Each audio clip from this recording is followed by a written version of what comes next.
If you are one of the 145 million registered eBay users, you should change your password right away following Wednesday's cyber attack. As yet another U.S. company is hit with a data breach, experts are urgently searching for alternatives to passwords, a 50-year-old technology. This story is on page 1 of today's Wall Street Journal, and Catherine Rosman joins us now to discuss. Hi, Katie. Great to see you. Good to see you, too. So why are we stuck with passwords 50 years after the fact? I mean, few things in the tech world last nearly that long. They don't last long at all.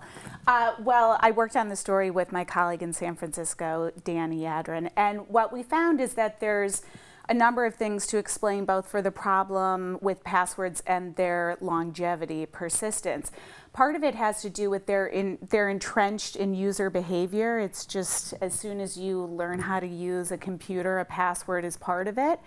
Another problem is that there isn't a universal standard that has come in to replace it.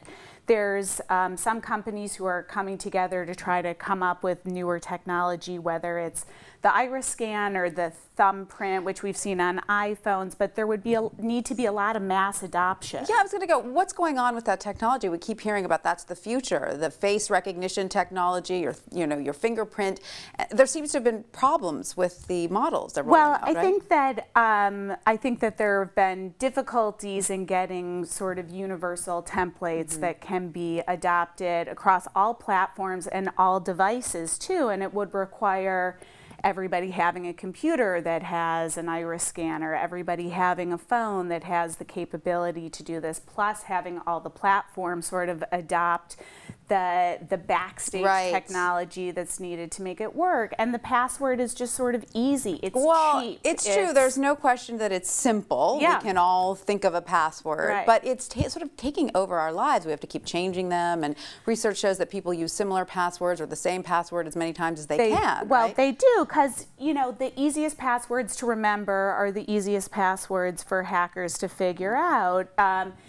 And I don't think Danny found the gentleman who sort of created the password many years ago, and what he said is true. No one anticipated the internet, let alone the fact Who is this gentleman, and can he get us out of this mess? I don't know if he can. He created the monster. Can he control it? He's keeping track of his on a list that he writes it down, so I don't know if he's the guy for the job. But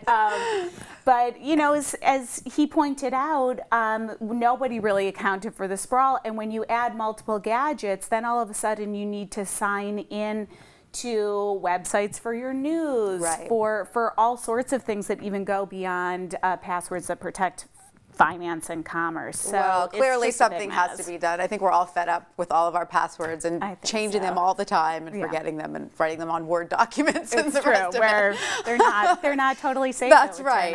Katie Rosman, thank you so much for that.